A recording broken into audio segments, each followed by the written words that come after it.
County won despite being down a man. Both number one seeds were eliminated, and San Antonio FC cruised to victory in what was the Wild Wild West. Forward for Barry, who slips in Among. Among in behind is brought down, and it is a red. Into the penalty area, dealt with initially. Shot comes back in. Thomas, it's in! Ronaldo Thomas, and that's it! More playoff success for Orange County. He'll send one into the penalty spot. Headed home. San Antonio strikes first. Struggles for San Diego. San Antonio makes them pay. This time it's Patino. That's the poacher.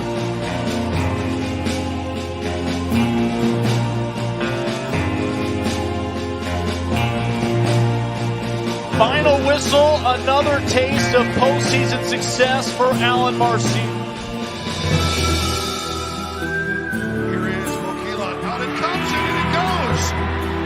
Handled by Morelli, and it's in goal, Jeremy Bokila. Blanchett puts it back in play, and that is it. This one, San Antonio. What a run! What a run! What a goal! Free kick to come. Will Miller get tested by Quinn or Asante? Asante! Finally, he scored! Bad turnover, RGV. Chance now for Phoenix to grab the lead. Arturo Rodriguez. Jai steps over. Lopez! Roll forward, Vaquero. Back, Asante! Ball ahead. Contact. Penalty! He has a moment to win it for RGV. He scores! RGV completes the ultimate upset. 4 teams remain, and only 2 can move on to the Western Conference Finals, the Wild Wild West. This is the Orange and Black Soccer Cast.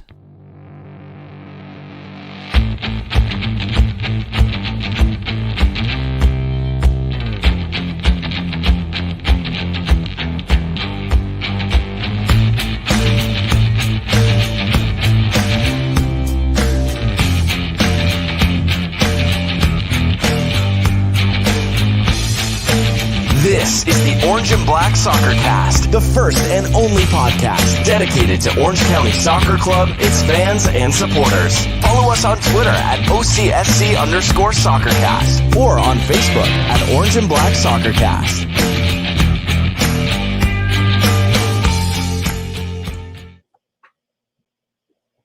How's it going, Orange County? And let me just say, what's up, rest of the USL fans that may be joining us tonight, as we have a lot to talk about, as we're going to talk about this Western Conference USL Championship playoffs. I got to get all those words in. I got them all mismatched there, but that's what I always do. My name is Ray Samora. This is the first and only podcast that's dedicated to Orange County Soccer Club, its fans and supporters. But again, we're joining the likes of all the Western Conference here today. I'm going to be taking you through this journey as best I can. We have a lot of guests that are joining us, so hopefully we can keep this running smoothly as we go through this. One person that I want to introduce, as I always do, the first person, first name, one of the originals of our podcast. That's Dylan from County Line Coalition.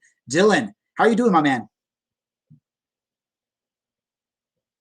And as always, again, just like last week, it seems like his microphone's not picking up again. So he's technical difficulties here from Dylan 2 weeks in a row. I don't know if we need to punish him or something, but let's do this. While he gets that fixed, let's move down south into San Diego. Alan in San Diego. Let's see, is your mic working, Alan? Punish him? That seems a little bit either harsh or fun. Judgment-free zone. So this off season is going to be really important. I think there's some transfer rumors that we need to. There's still soccer being played. Oh, well, in places other than San Diego, yes, there is still soccer being played. Well, I mean, yeah, that's fair. I think even in San Antonio there was a lack of soccer being played as well. No, things are going all right. I'm excited for some matchups this weekend. The marching band competition I have is literally 10 minutes from Championship Soccer Stadium. So I am hoping to be able to make it to watch all, if not, or most, if not all, Irvine High School. And I'm looking forward to some lovely guests. I know you have a bunch of them, so I'll stop talking so other smarter people can start talking. There we go. Let's move up northwest from us, and that's Reno, man. That's Brad. Hey, Alan, you're talking about no soccer for you now. I mean, he's been going a year and some months without any local soccer. So, but Brad, how you doing, my man? Yeah, when you have to fly down to see some local soccer, you take any opportunity you can make it. Big happy weekend. Yes, definitely. And we're going to talk about the Orange County Colorado Springs match briefly. But before we do so, I want to introduce all of our guests that we have. Again, we have a lot of guests here. Hopefully we can make this work. When you're bringing a lot of people into a room, who knows what's going to happen, but we'll do this. Let's bring on first a big fan of the show. He tends to listen to us for some reason or another over in Texas, and that's Harry. Harry, how are we doing, my man? Welcome back to our show. Thank you. Appreciate the invite once again. And Alan, I'm sorry. I thought I saw soccer played in San Antonio, but hey, that was just me. There we go. It was just him. We got someone else from the state of Texas that's joining our show, and that's going to be Edson Ochoa from down in the valley. Edson, welcome to our show. Hey guys, how's it going, everybody? I want to thank y'all for inviting me on the show. I know you've had my co-host Jacob Young a couple of times, and I'm actually really happy to be on with y'all to talk about the Toros today.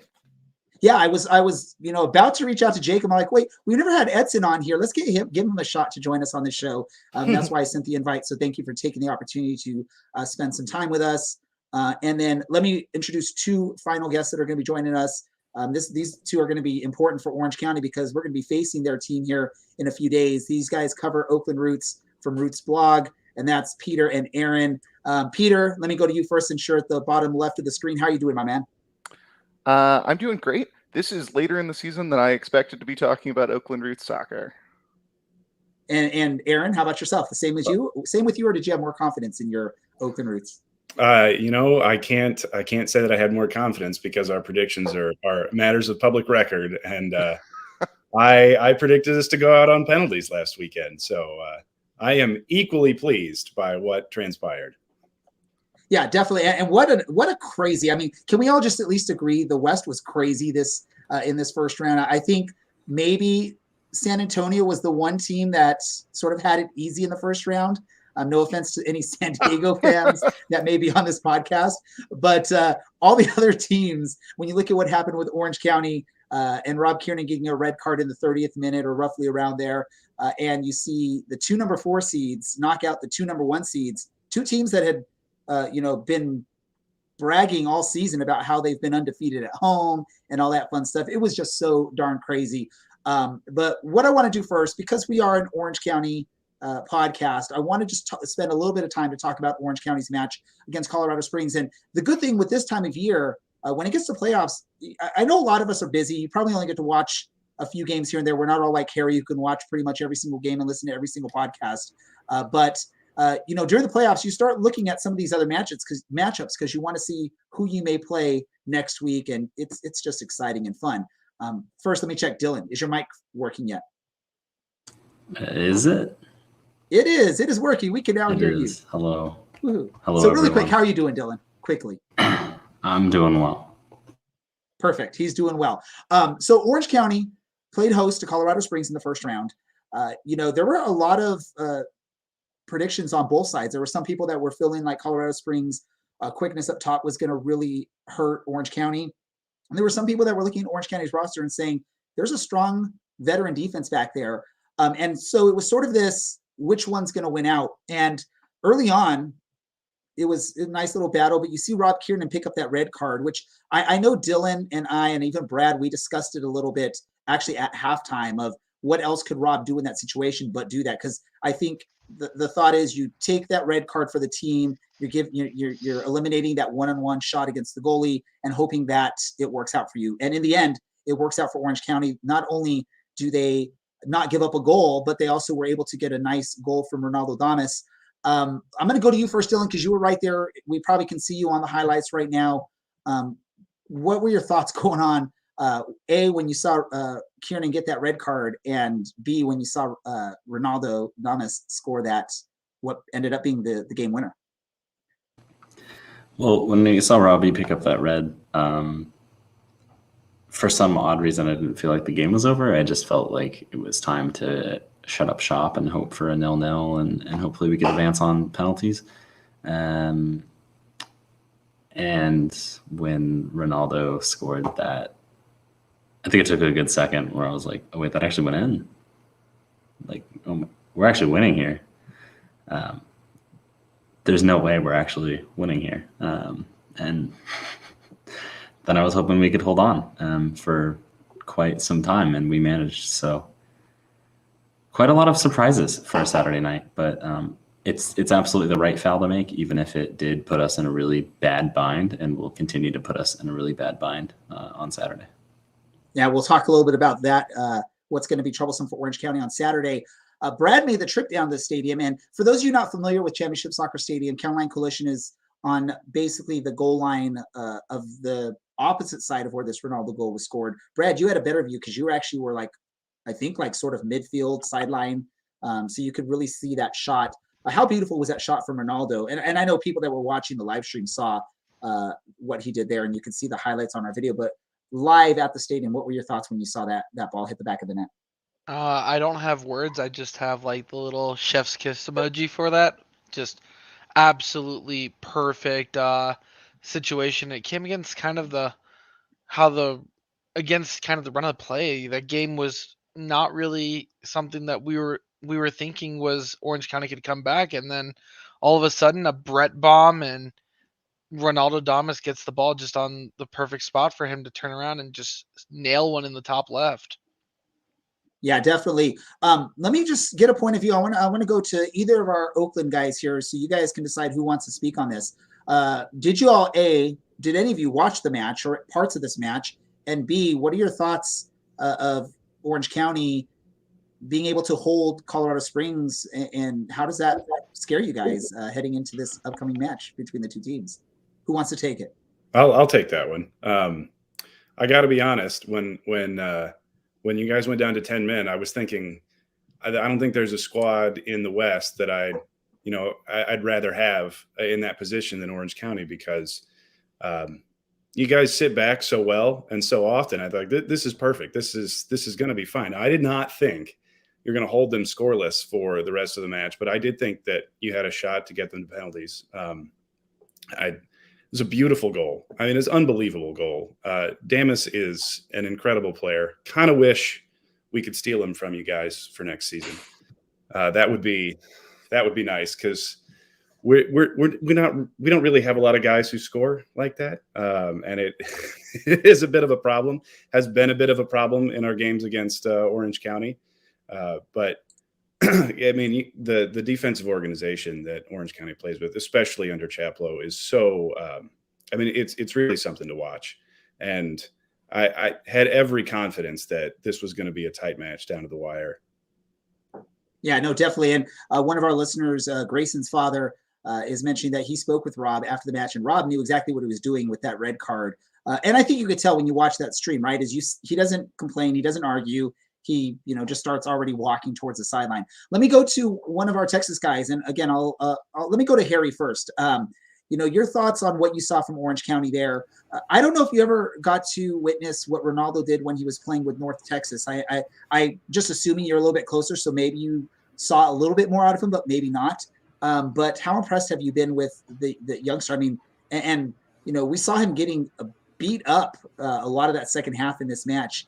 And he's just out there still smiling and fighting. But what were your thoughts on Ronaldo and his impact on this match? Well, if we were picking a team of the week, he would be my player of the week. Because no offense to Orange County fans or along those lines, but he's the reason why you guys won that game. His hustle up top, his his aggressiveness up top, because it was only him, and then the midfielders would come up, but the effort that kid put in for that match, it was well earned, and it was a deserving goal, obviously, and I won't lie, I was rooting for the switchbacks, just so that way, if San Antonio did get by, I knew San Antonio got by San Diego at that point, but if we could have got past Phoenix or RGV upcoming, then we could have possibly hosted the next round for that here. So I won't lie, I was rooting for the switchbacks, but to me the OC defense is for real. But to me, without having that attack up top, being able to put that pressure, be able to take some of the pressure off the defense, I don't know if OC gets past that game, and that's why, to me, I left that game going, hats off to Damas, because he, like I said, to me, he was the player of the week, for this past, at least in the West for the first round. Let me do this because we're talking about Ronaldo Damas, and I think a big reason why he had to just fight so hard is because of the Kiernan red card. So at that point, Orange County is playing more of a defensive setup. They're giving up an extra attacker to really just sort of sit back on defense and whatnot. I think we potentially would have seen Ugo Okoli or Thomas Enevolton enter the match otherwise if they had that 11th man on the pitch. Really quick, let me go to you, Alan. Do you have anything to add to this match? And then I want to move on because we have some other stuff to talk about. This second round of the Western Conference playoffs, the reason we brought all these voices on is really what we want to talk about. But let me go to you, Alan. You get last word on this Orange County Colorado Springs. Well, I'll give Brad one quick word after you as well. Nothing to add. All right, nothing to add from Alan. Brad, what about you? Do you have anything to add to this this matchup? I feel like this is an unpopular opinion for what everybody was saying in our comment section, but I really do think that Kiernan could have and should have gotten to the ball first. I felt like he was a little bit slow. Obviously, the red card is the right call, and it was the defensive move he had to make after the fact that he was beat to the ball. But still think, he could have. But Damas at top really made Colorado switchback players work, and definitely a good game by him. I echo Harry Player of the Week nomination there. So again, Rob Kiernan makes probably a little bit of a defensive mistake, but makes up for it by taking the red card for the team.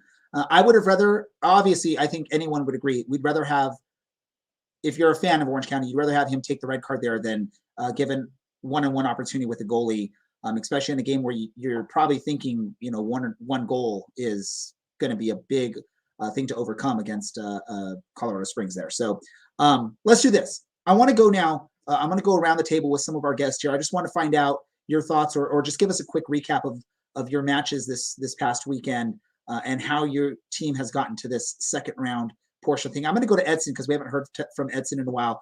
And this is the probably what I'm going to say was the most exciting out of the 4 Western Conference matches. I think all of us were probably, because I think this was the last one streaming of the night of the first round. I think all of us were watching it. It was just like crazy. I was, listening to it on the way home from Championship Soccer Stadium and turned on the TV once I got home. So Edson, talk to us about how did RGV pull off this major upset against Phoenix?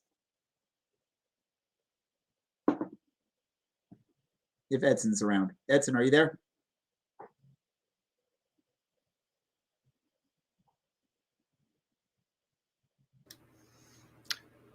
I think Edson's scared about this week already. He's already scared about the. Let's do this then. Maybe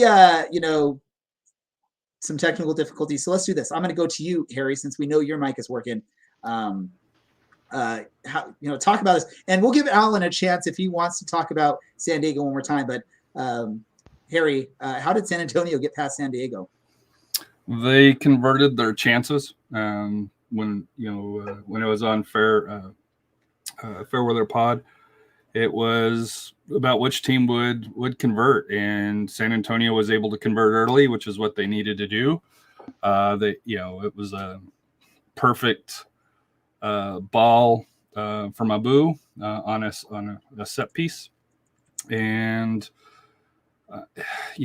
Alan can talk about the San Diego defense there, but it was a open header by Nathan and nothing the goalkeeper could do, and that got San Antonio going. And then the second goal, also off of a set piece, I believe it was a corner, got headed in the box a couple of times, and then Patino hammered it home. And from there, San Antonio cruised. I know, 70-30 possession towards the Loyal. But, the second half, it was, I think it was about the 63rd minute, San Antonio switched to 5 in the back and just kind of, let San Diego have the ball and pass around. But, at least in my opinion, really wasn't any big threats from San Diego that, had you worried. But it was a complete performance from San Antonio. They got the goals early. They stayed back. They played physical, which, was a big focus of San Diego going in. And, they walked away with, I think, probably a little bit surprising, convincing win, 2-0. And I don't even know if the game was that close. And I don't mean that to dish on Alan at all. But, like I said here, it was over early. Let's be honest, you were trying to give a little bit of a low blow there to Alan. We all try to do that from time to time. But I mean, what you're saying there, I mean, this was probably the easiest of the 4 victories for the teams that participated in this first round. Alan, do you have any words to throw in there? I know you've already talked a lot about this San Diego-San Antonio match here today, but do you have anything you want to throw on for our listeners? Or do you want to just say, nope, no more? I mean, I think if the Augie attempt right there goes in, I think it might be a slightly different game. But you got to tip your hat to San Antonio. And we talked about this on the Fair Weather podcast, was both of these teams are going to be able to play the style of play that they want to play. San Diego with the high possession. San Antonio is totally fine with giving up the ball and sitting and defending because they defend really well. And it was just who would execute the game plan the best. And San Antonio really executed really well in the first 25, 30 minutes of the game. That's all they needed to do to get it done. And San Diego couldn't respond in a way to put any type of pressure on the goalkeeper.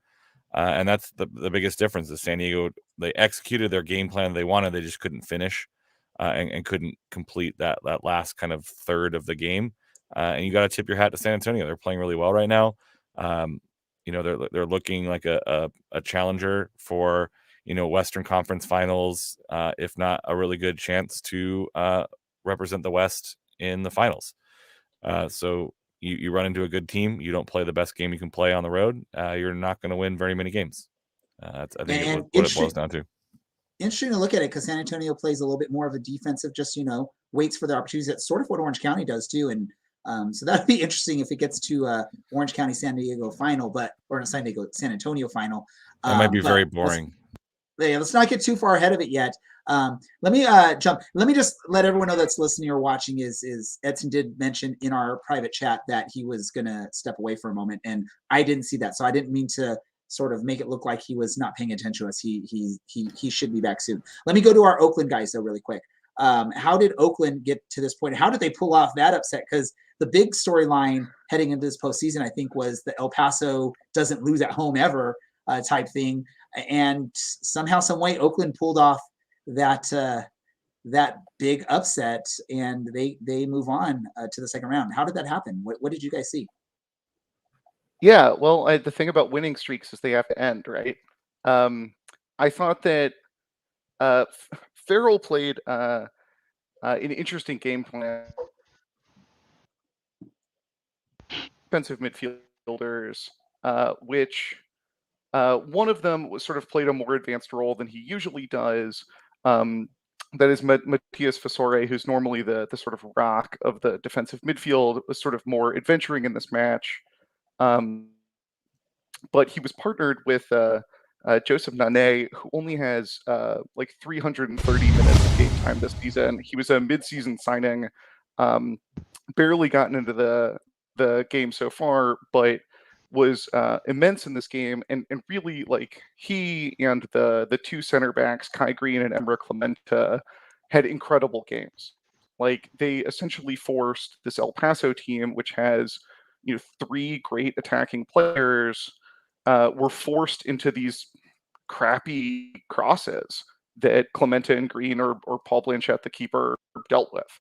And right off the bat, I mean, something like 4 minutes in, the highlight that's on right now, Quincy Amarikwa put in Johnny Rodriguez, who had a great, I mean, he didn't have quite as good a shot as he could have, but he had a great opportunity to go ahead in like the 4th minute of the game.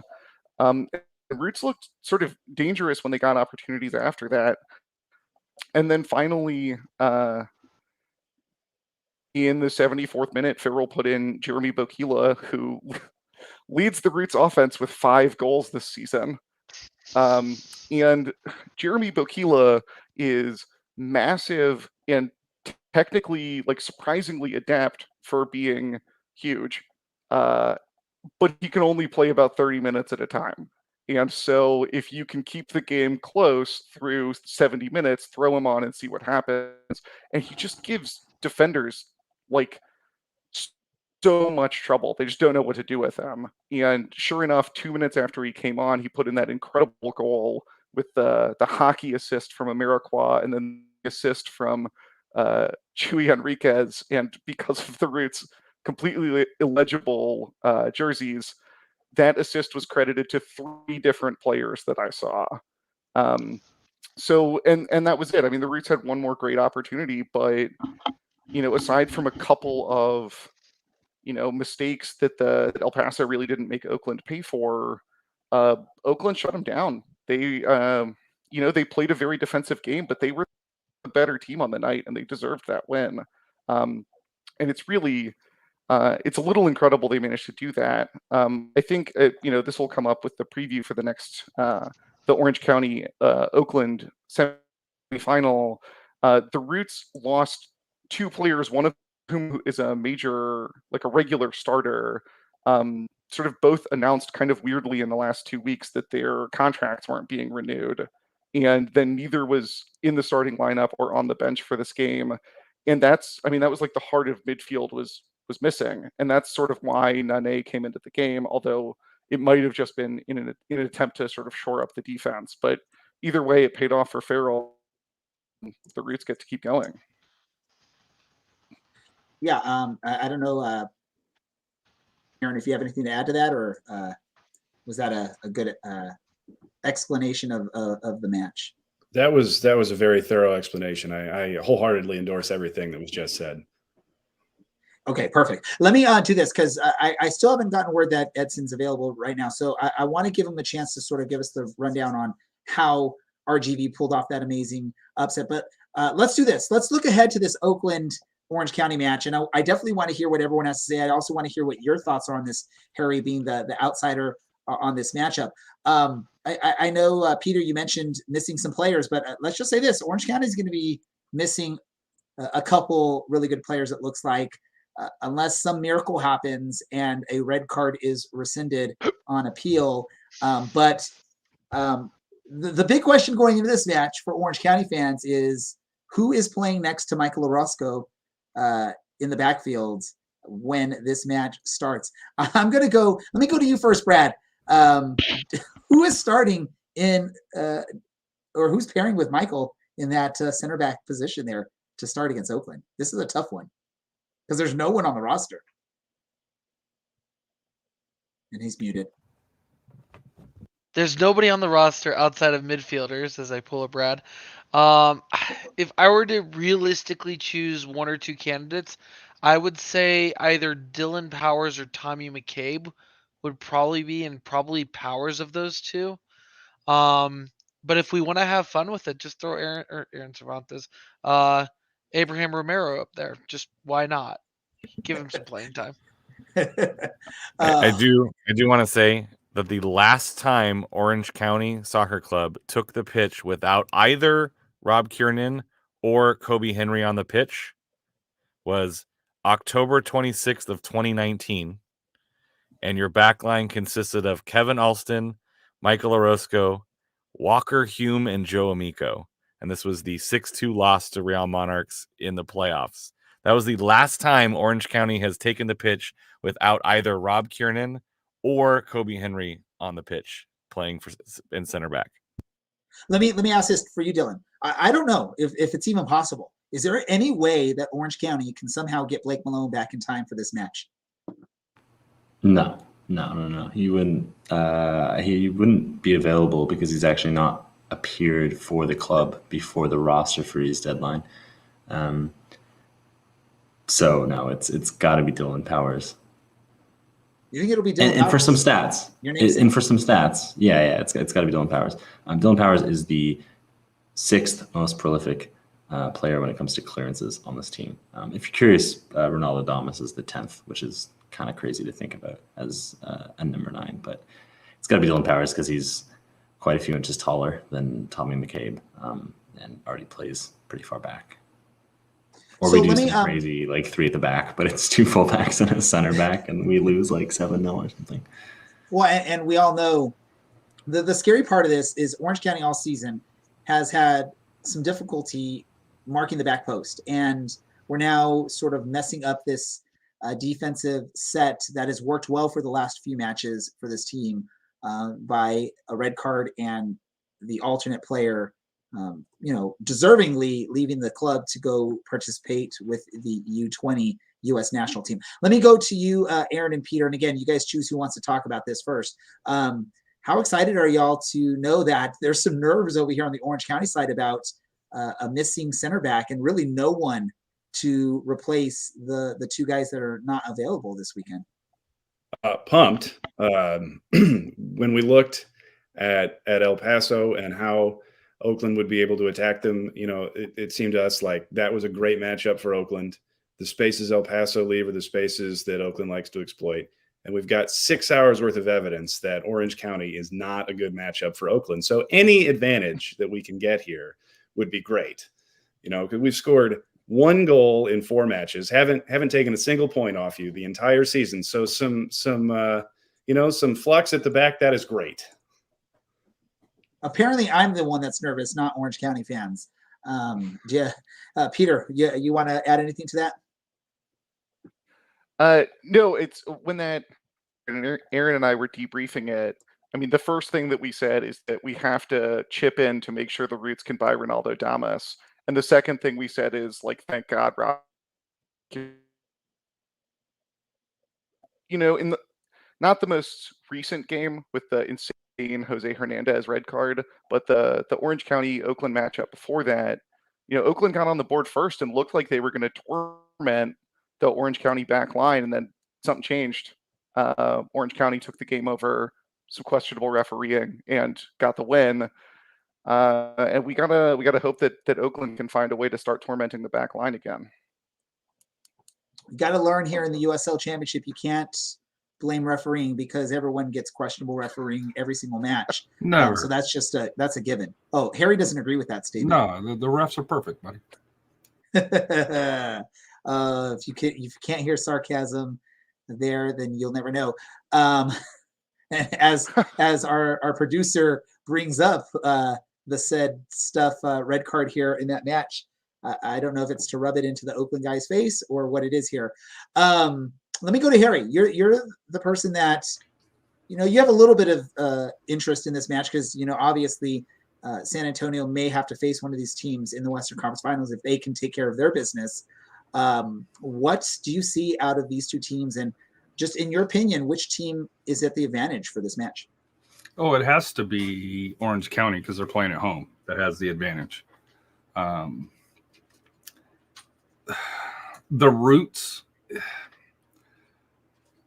they've had such an up and down season, and now they're finishing up. But you just got to worry about, number one, the depth and can they keep on this run?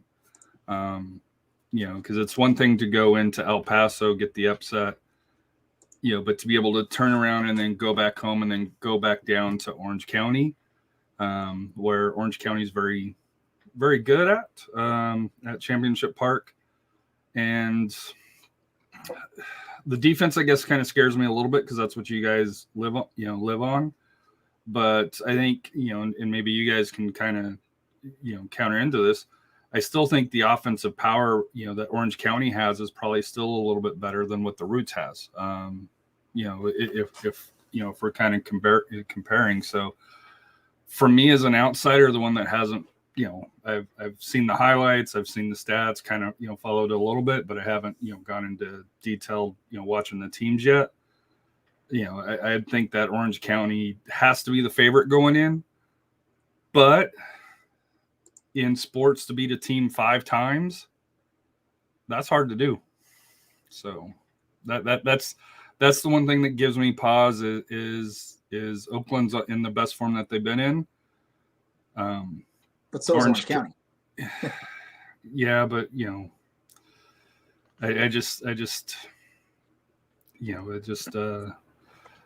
it'll be now. I'm a little bit tainted by Edson and the goaltender from Oakland with Blanchett, and seeing him last year with RGV and how we'll just say he was Edson's favorite player. We'll just leave it at that.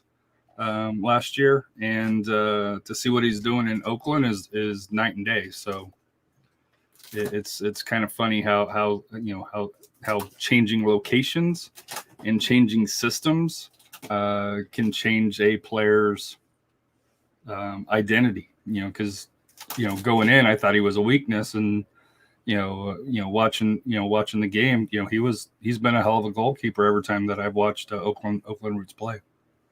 Let me go to you really quick, Alan, because there was an early comment here from Harry that you made a little bit of a face. I was watching you maybe when he was talking about Orange County's good at home or something like that. I can't remember. What do you have to say about that? What was that face for, Alan? That was a face of Orange County has been inconsistent at best at home. This is one of the narratives going into the playoffs is their home form is as good as Oakland Roots' home form was this season. 7 wins, 4 draws, 5 losses, even a worse goal differential than Oakland at home. So in years past, I would say Orange County at home is something that would give them favorable advantage. But I'm not necessarily sure.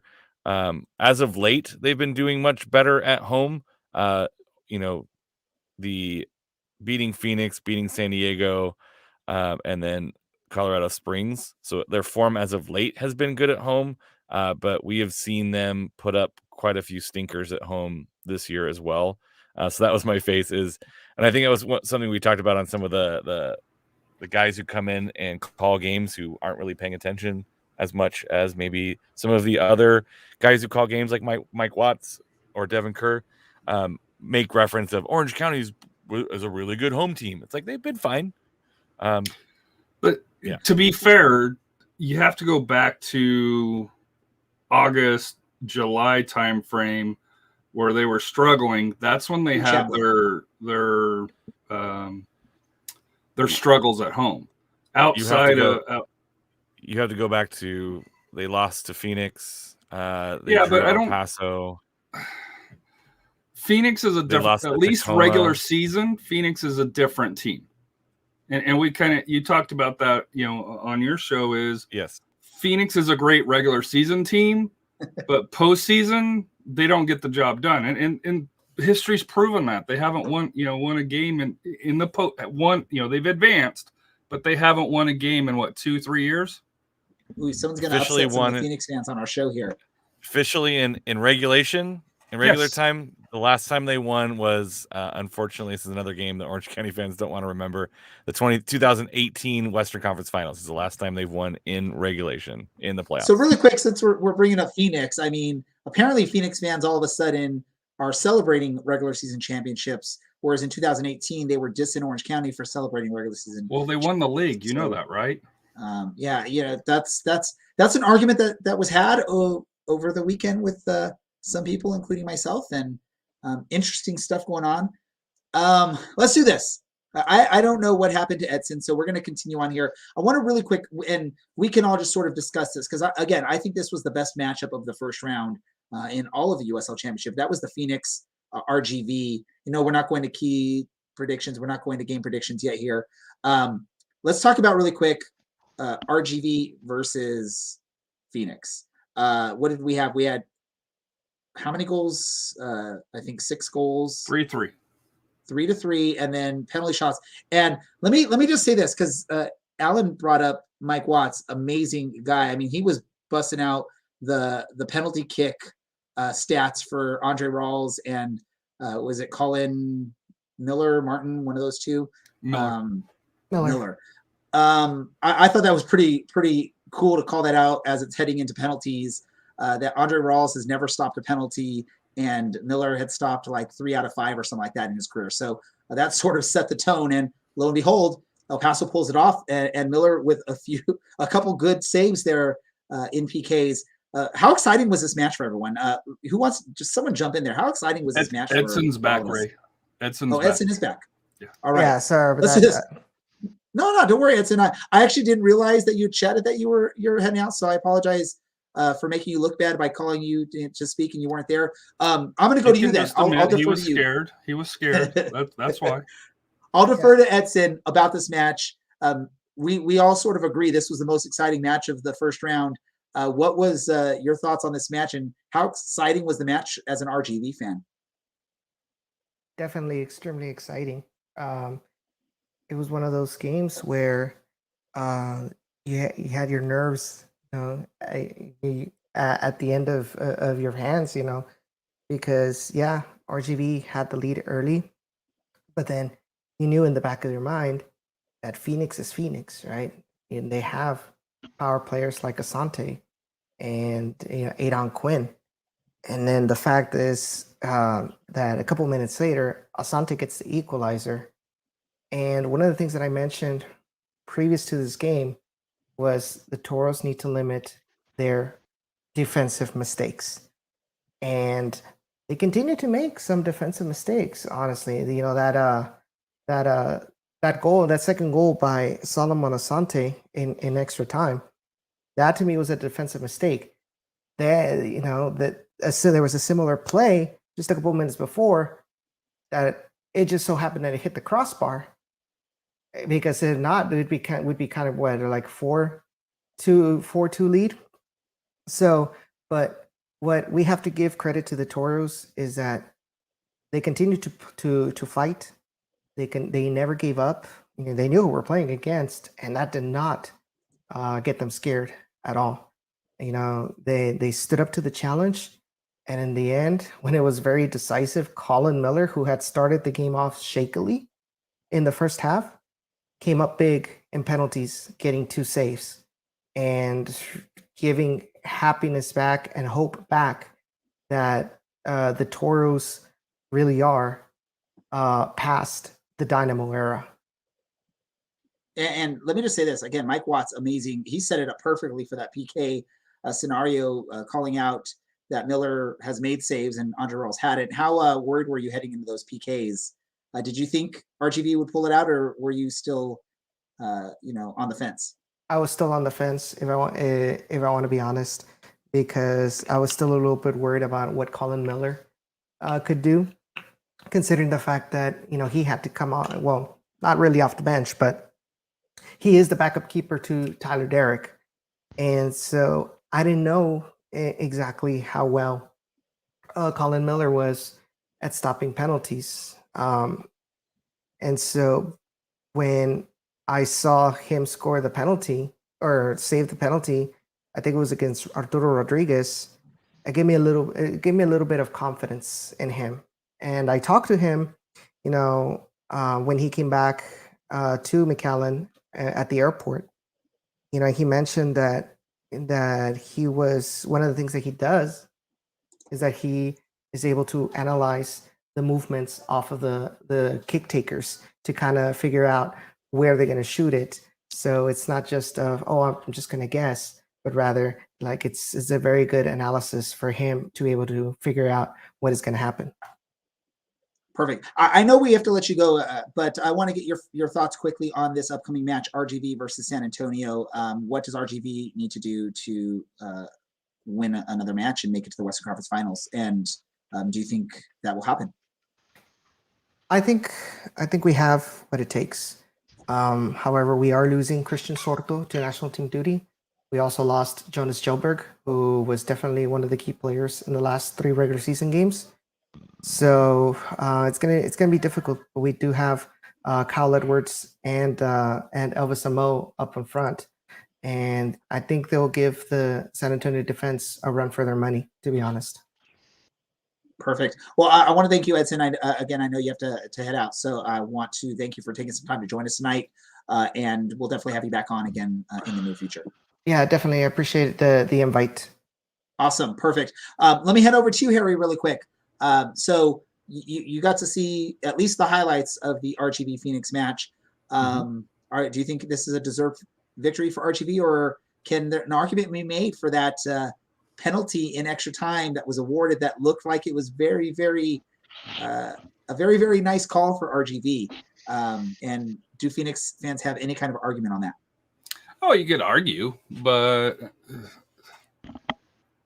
none of us are fans of the Again, we talked about the refs in USL. I mean, you're going to have bad ref calls all over the place.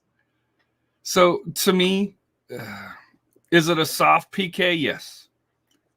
However, this is 41-year-old Vicente Sanchez, who knows what he's doing. We'll just leave it at that.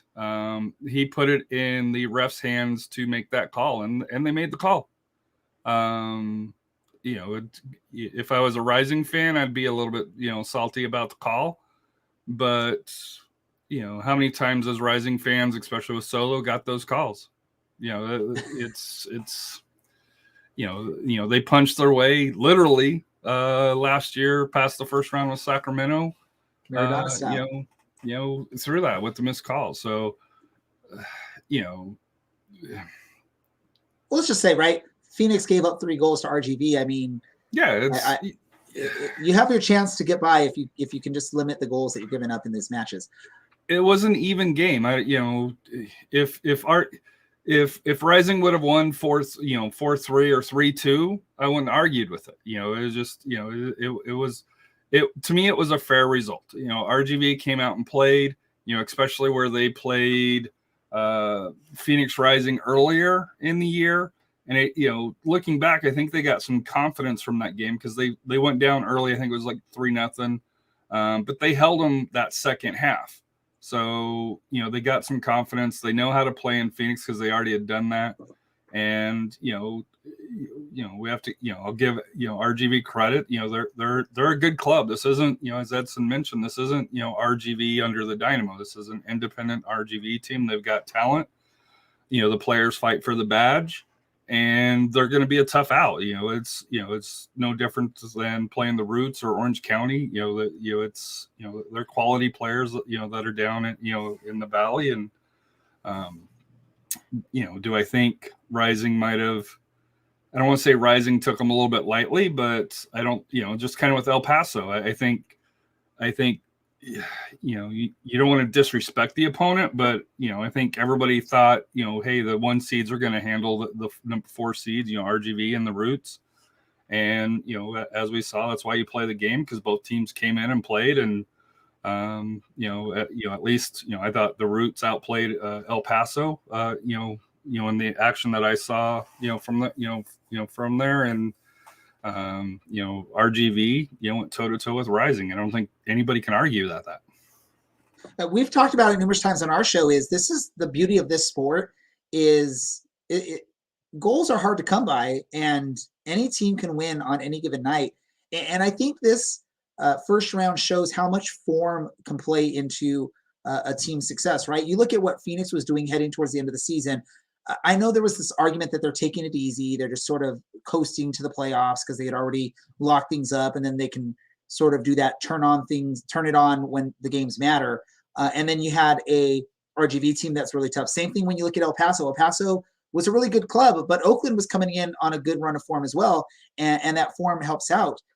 Again, look at Orange County with Colorado Springs going down a man, but Orange County had been on a really good run of form. That confidence really helped them out for this match, and they were able to pull out the victory. So that's the cool thing with soccer is it's not like other sports. I know the NFL is sort of similar. It's one and done. It's not like the NBA or baseball where you have a 7-game series to try and match up against someone, and you can drop a match and change things and do this. You have to figure it out right then and there. Let me do this. Harry, thoughts? How does San Antonio win this match quickly? Convert their shots. This series is 7-7-6, so 7 wins, 7 draws, 6 wins for RGV. So it's a very close series. The thing that I think makes a difference is I went through the lineups because San Antonio and RGV split their series 1 win apiece and 2 draws, and equal goals, 2-1, 1-0, games here. The difference is the San Antonio back line is completely different than when they played them before. With Ford, with Tainter, with the Tunisian Terminator Kamiri. I think that's going to be a difference for that here. Patino is back in form here, so it worries me because it's a rivalry game, and it's one where historically the best team doesn't always win, just because with it being a rival, records go out the window.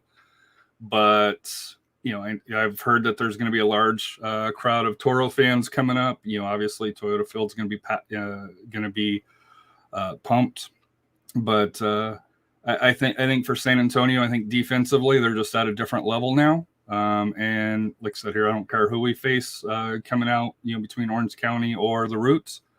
I expect us to make it out.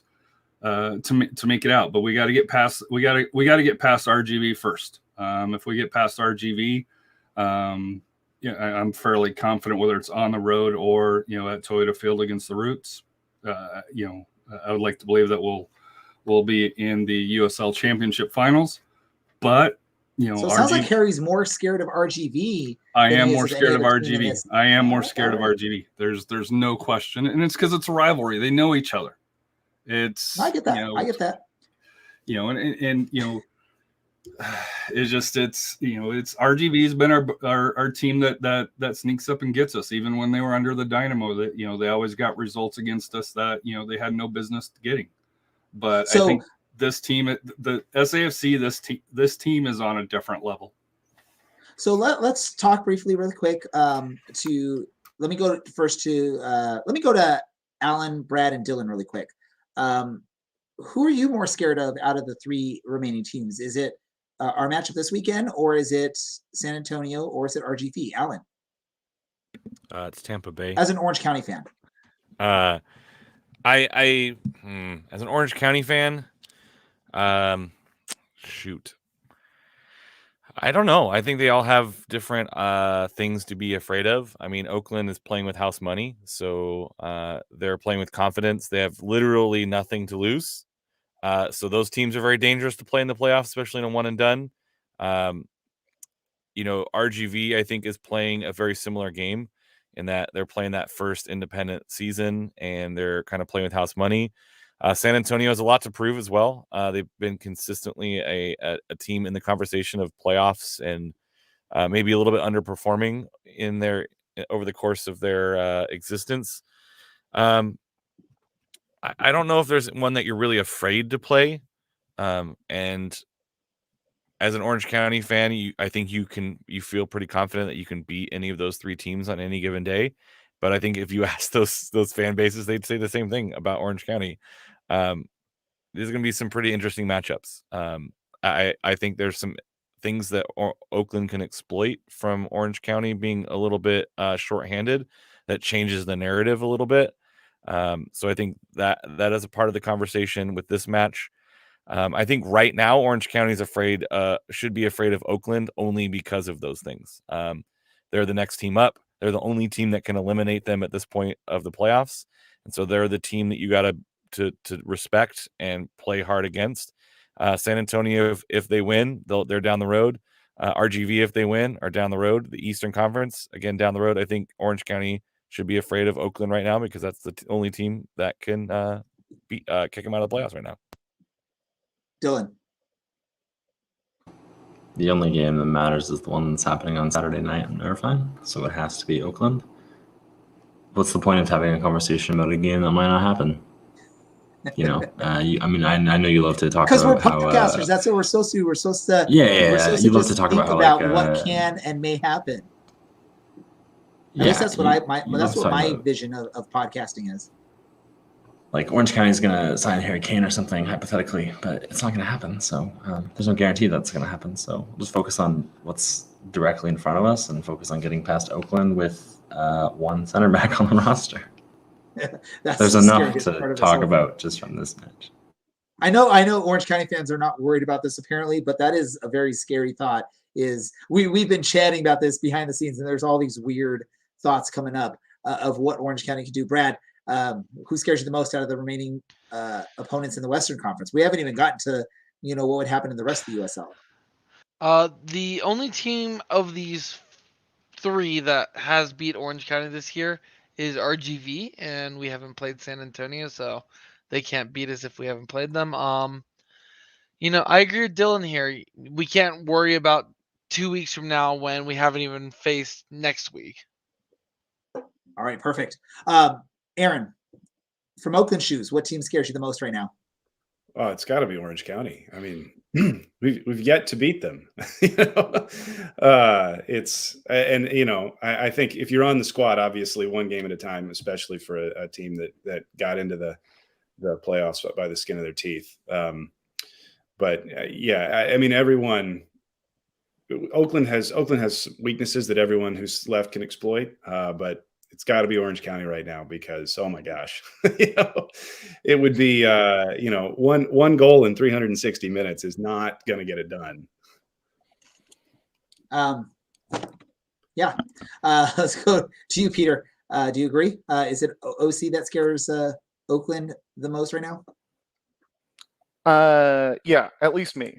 I mean, I understand the case to be made for San Antonio, but the case to be made for San Antonio is a worse version of the case to be made for El Paso, and Oakland already dealt with them. So I like the Roots. I don't hate that the Roots are going to get to face a team that they've seen a lot. They know what they're going to do. They know what Orange County's tricks are going to be.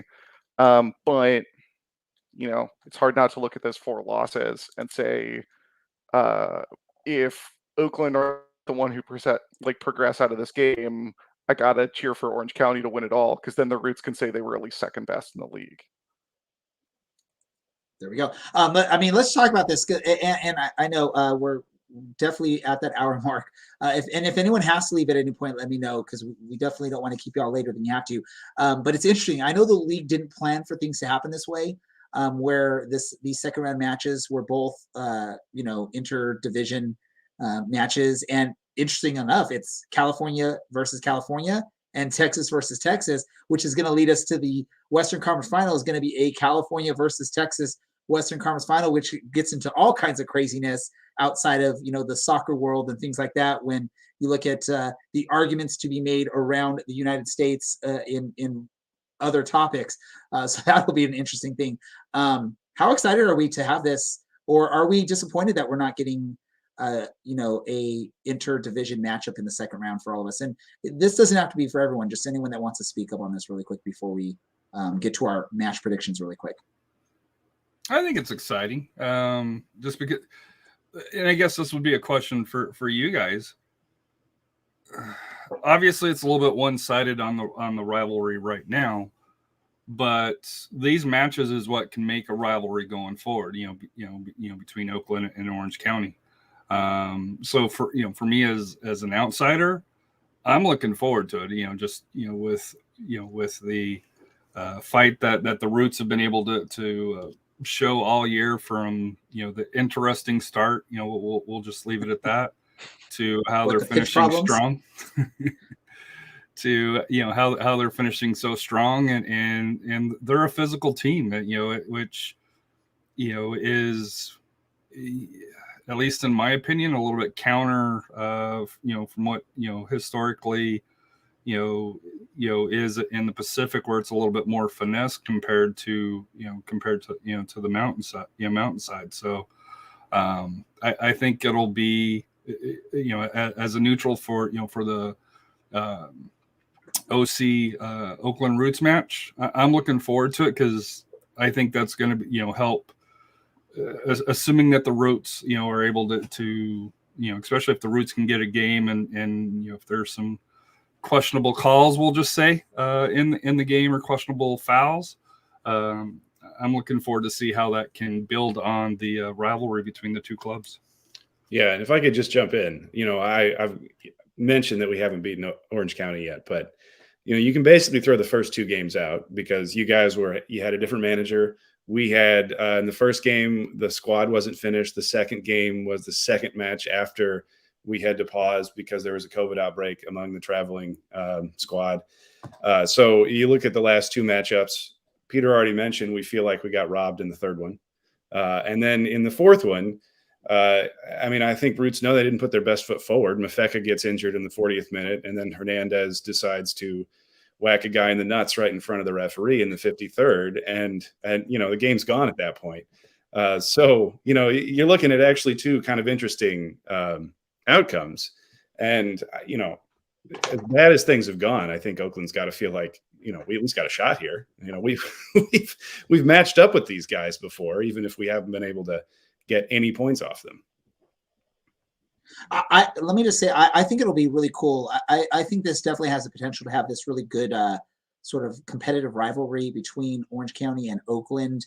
It's close enough where you can travel. I mean, Southwest flights can be like, $49 each way from time to time for those. And our very own Brad can make the drive down there sometimes. So it would be really exciting. And let me just say this, props to Oakland, because for a short bit there at the beginning of the season, it almost seemed like they were going to be the FC Cincinnati of the USL Championship and just struggle. But they pulled it off. They got to the playoffs and they pulled off the upset in the first round. So props to that, because that's not an easy feat for a team just entering the league. They got rid of the Rayo turf. That was the changing of it here. They got rid of the Rayo turf, and what did we call that? The turf they brought in. It's I'm not gonna lie to you, it looks a little funny on TV, but was it like the Elmo's World turf or something like that?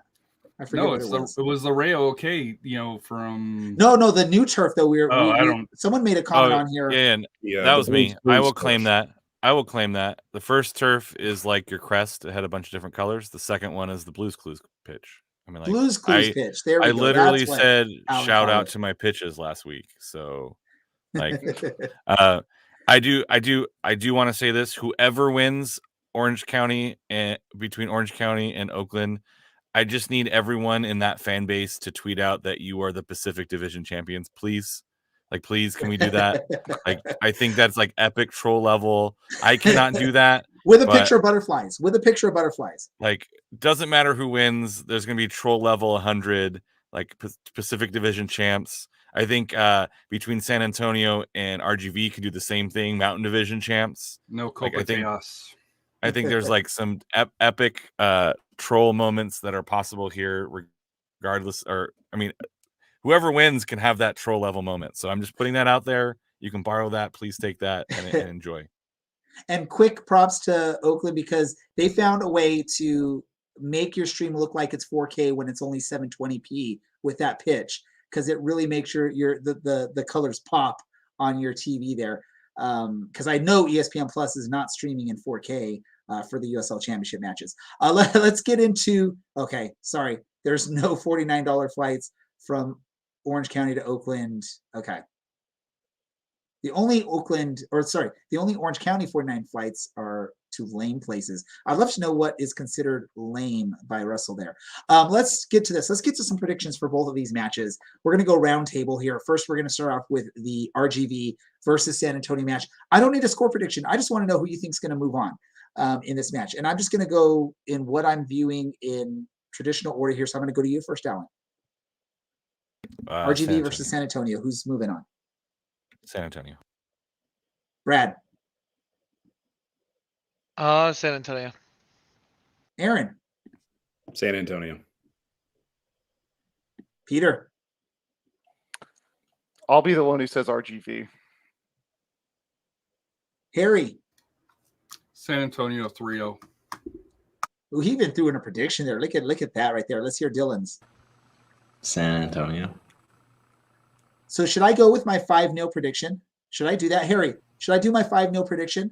And who's getting 5 goals in this match, Harry? Well, the only team that I think that scores is going to be San Antonio. So, and your level of prediction, if memory serves me correct, is not exactly Vegas worthy. I guess we'll say, right? So 5-0 who for my prediction? I'll go San Antonio. I'm that confident. He's going with 5-0 San I can Antonio absorb with the my prediction Lakers. method. I love it. I love it. For those that don't know, my 5-0 predictions, I always predict who I think is going to lose at 5 goals. So I am pulling, I guess, for RGV in this match. Orange County versus Oakland. This one probably will be a little bit closer in these votes, not just because we have 2 Oakland guys on here, but I think this is just sort of a closer matchup, maybe. I don't know. Alan. Oh, let's go reverse order. Let's go to Dylan first.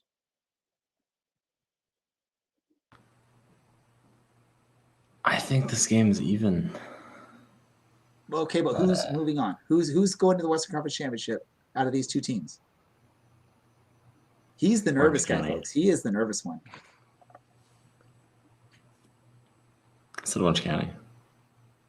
You said Orange County. All right, Harry. Yeah. You guys have me a little bit worried about the no center backs.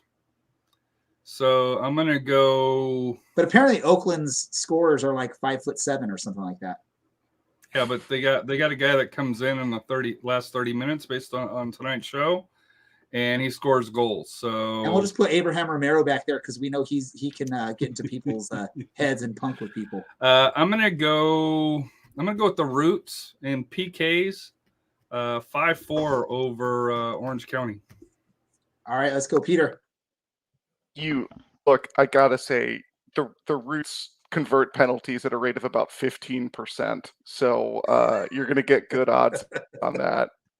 Wait, is that a true? Like, I know you don't have the stats right in front of you, but is that pretty accurate? Let me go to Aaron. Is that an accurate assessment that you guys can only convert about 15% of your penalties? I think they've converted 3 of 5 this season. Something. I mean, but the misses have 3 been of 5 and not just 2 of shocking. 5.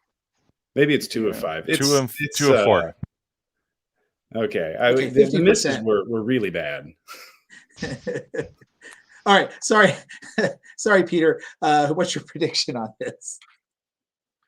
My prediction is that no one beats the Roots 5 times. I think the Roots go through. So then Roots proceed. Well, okay, no one beats the Roots 5 times, but we all know you can advance without winning. Who's moving on to the Western Conference Finals? It's got to say something. I'm on the record. I'm on the record on our blog 3-1 Roots. All right, there we go. Aaron. I think these teams are very evenly matched. I think if there's a winner, it's coming in extra time. Before we started this, my thinking was the thing you can count on most in this match is probably Ronaldo Damas. But listening to you guys fret about the center back combination has me feeling much better. So I think in the last 68 minutes or so, I've changed my mind from a late Orange County winner to a late Oakland winner. Brad, who's winning this match? Or who's moving on? I'm still confident in this defense. Ever since he's been appointed as the interim coach and now permanent coach, this Orange County team has had an incredible defensive run. I'm saying 2-0 Orange County. Alan. I'm gonna say it goes to PKs at 0-0, and I think Orange County moves on. I'm hoping for my sanity and my wife's sanity that it does not go to extra time or PKs, because she will be waiting at a marching band show for me to come pick her up. So I'm hopefully it ends in regulation time. I'm gonna go 0-0, but PKs. Orange County advances in PKs. Due to some flukiness, it's like 4-4, and the ball hits the post and bounces off the goalkeeper into to seal it. It's gonna be something weird like that. Like it's not gonna be like a natural winner. It's gonna be something fluky and weird. So it's very interesting here is I think everyone here except for Brad, but Alan, Dylan, Peter, and Aaron were very like hesitant to give a thing. I know, Peter, you said, on your blog, you've already called out what your score is going to be, but I think when I was asked this question, there was all this like, oh, this, that, and Harry's sitting there like, oh yeah, when I was talking about San Antonio, like I was just like, oops, San Antonio, we got it. And Brad seems very confident in Orange County in this. I'm going to go 5-0. Oakland's going to take this one for my prediction, and we'll go from that. We're way past. We've gone the over. Harry, you called it. This isn't going to get on the under there. What I put on Twitter again. If any of you have to head out, go. So, but I want to just quickly talk about two things. First thing, Richard Chaplow, the interim tag removed. How I know Dylan probably still isn't excited about the coaching. He still is on the pro Braden Cloutier bandwagon. Thoughts from anyone about Richard Chaplow is now officially a head coach on a multi-year deal? Dylan, go. All right. So when whoever the Phoenix manager was, I don't know, that French dude that left in 2018, and Rick Schantz replaced said dude. Phoenix played this horrific pack 10 dudes in the box and hit it forward nightmare fuel that got them all the way to the final. It's very effective. We've watched it for the last 10 weeks or something. There's no denying that Chaplow deserves this. He's done incredibly well since he's come in. He's kind of steadied the ship defensively, which is really what we needed. But it's come at the expense of playing something that was actually kind of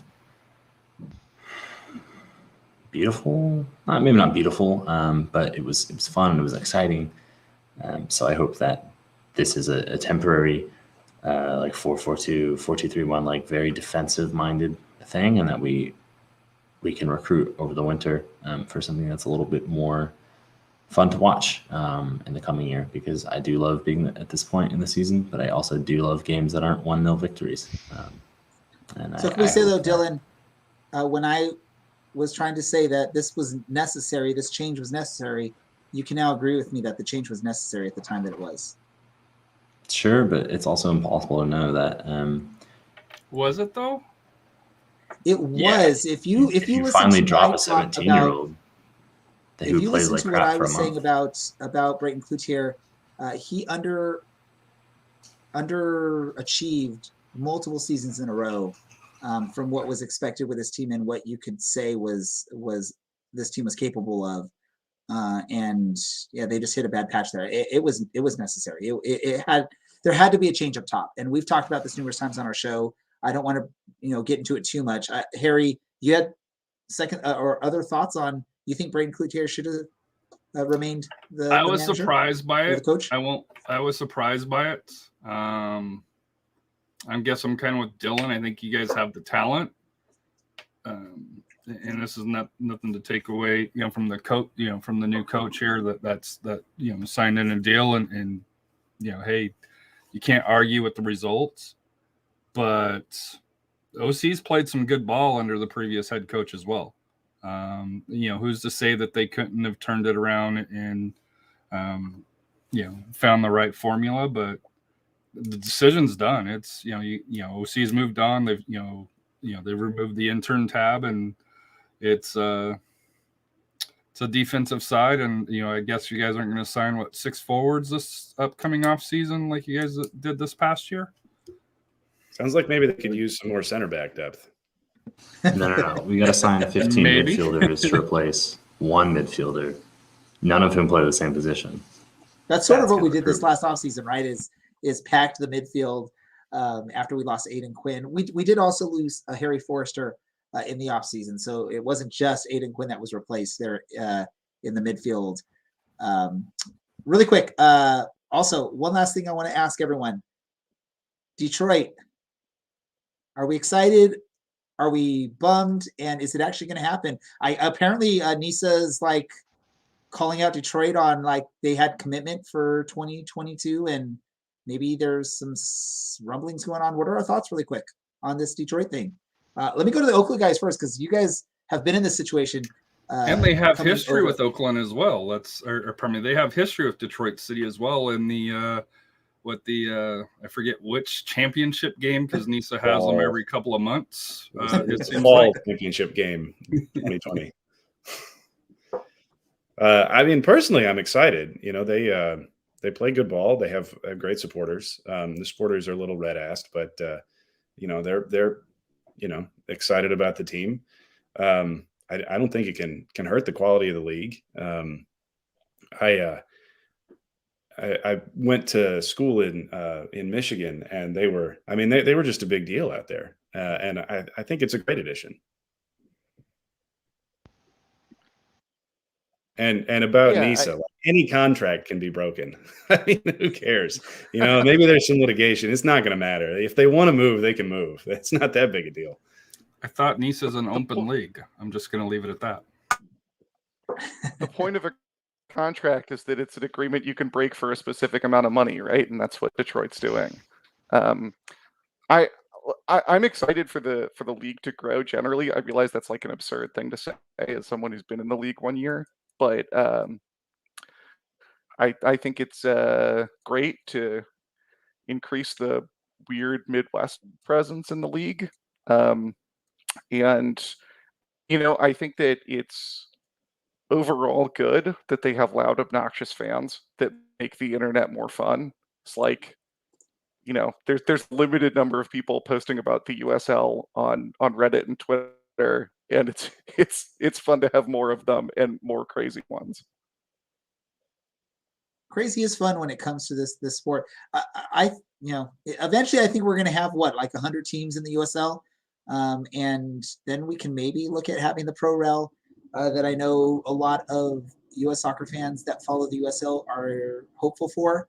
I don't know. I'm not putting words into all of your mouths, but I think that's sort of the idea that a lot of people that follow the USL, they're hoping for that Pro Rel model. I know the MLS. Well, they're going to vote on it this winter's meeting, allegedly. Yeah, it's already on record. Jake Edwards is already on record saying that it's going to be up for a vote, and you know, I had an opportunity to talk with an owner in the league, and I don't think you get to this point without knowing that you have the votes.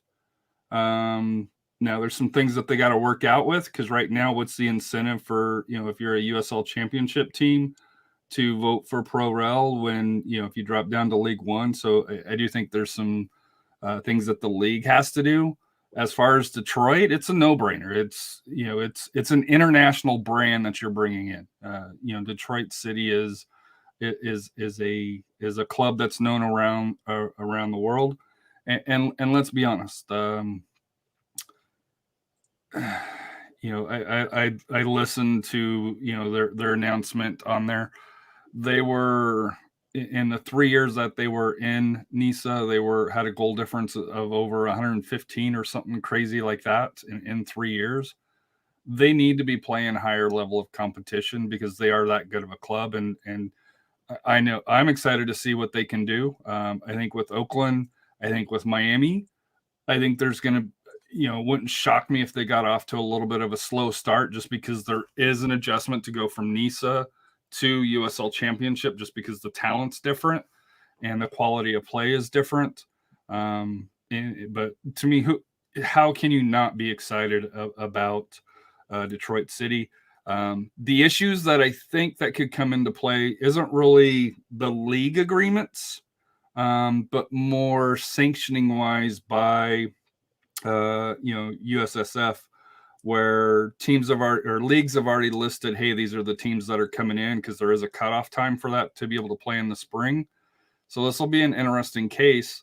And my only question for NISA is, you know, do you really want Detroit City back next year? And then if you're Detroit City, you know, would you want to go back through there? It just, you know, to me, I think this could, I understand the intentions of what they're trying to do, but, you know, let's be honest, there's some dirty laundry that NISA doesn't want to have aired out. And if this gets ugly, I'm afraid that dirty laundry could get aired out real quick. There we go. Any other thoughts on this Detroit City thing before we wrap things up?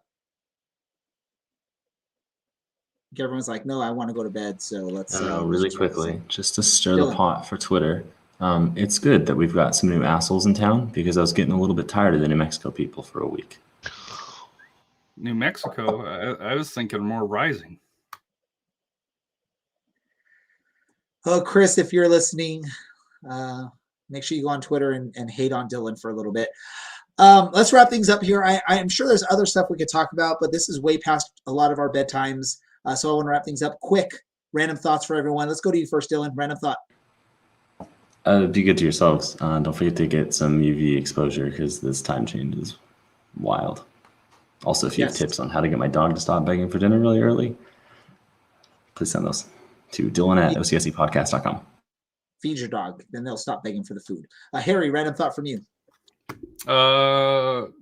Just have fun this weekend, especially if you're going out to the games. If you're traveling down from Oakland, traveling up from RGV to San Antonio or to Orange County, have fun. This is something that's awesome to be able to experience. And, good luck to whatever teams win this week. And hopefully whoever comes out of the West will bring the trophy back to the West and defeat the evil East. Peter, you have a random thought for us? I'm really excited about the rain and hopefully a good ski season. Aaron. I saw this the other day, so I don't want to take total credit for it, but it's this notion that the existence of the uncanny valley implies that there was a period of time where it was evolutionarily advantageous to be afraid of things that looked a little bit like humans, and I haven't stopped thinking about it for like 3 days. Brad's face there. When that was going on, Brad, what's your random thought, man? I don't quite understand what Aaron just said. Yeah, stuff. I don't have really any random thoughts, although I did predict that this was going to be a 90-minute episode, and I'm getting close. Alan. So in Back to the Future, when Marty McFly plays Johnny Be Good, and that inspires Chuck Berry to record Johnny Be Good, but how would he have known the song if he didn't? So who really wrote Johnny Be Good? Is it Marvin Chuck Berry? Marvin Berry wrote it. Marvin Berry, his cousin, but he doesn't. He Yeah. just holds the phone. He's listening to. So, he records it with his recording device. I've been thinking about that all day since we listened to Johnny Be Good in Music Appreciation today. So, who actually wrote Johnny Be Good? Marty McFly or Chuck Berry? Well, I guess Marty McFly, right? He was the first one to perform it in history. That's one of those weird questions there, Alan. Now you threw me off of what I want to say. Let me just say this. My random thought is I appreciate anyone that covers lower division soccer in the U.S. and that takes time to talk to other people that create this type of content. None of us really make any kind of money, as far as I know, on doing this type of stuff. Most of it is done for the love of the game and for the friendships we make along the way. A lot of us have made friendships. The reason why Dylan and I know Alan and Brad and we've hung out in person is because of podcasting and covering soccer. Harry's been is a huge supporter of the content creators that create stuff for lower division soccer, and there's a lot of you out there. So appreciative of all of that, and I also appreciate anyone that is a little bit more important in this. People that are the likes of like Mike Watts and John Morrissey, who was on with us last week, and the teams that provide access to players and people that work for the league. We've had Kelsey Steele on our show in the past, so it's awesome when you can have access to both content creators and people that actually are really involved with a lot of these teams and the league and do stuff, and it's appreciative. So with that said, I want to thank our guests for tonight. We had Harry and Edson joining us from Texas, which I know it's pretty late out there, so Harry's still hanging out with us. But I think in the past we've learned that Harry stays up till 3 or 4 in the morning anyways. And then we got our friends over from Roots Blog, Aaron and Peter. Thanks for joining us again. And I know we'll have all of you on our show again in the future. And as always, Dylan, Alan, Brad, and our producer, Andy. I appreciate all your work that you do for our podcast as well. For all the listeners, thanks for listening to us as we release new content. Go to our website if you want to hear any of our past episodes, ocscpodcast.com. For everyone that I just mentioned, my name's Ray. This is the Orange and Black Soccer Cast, and we are out.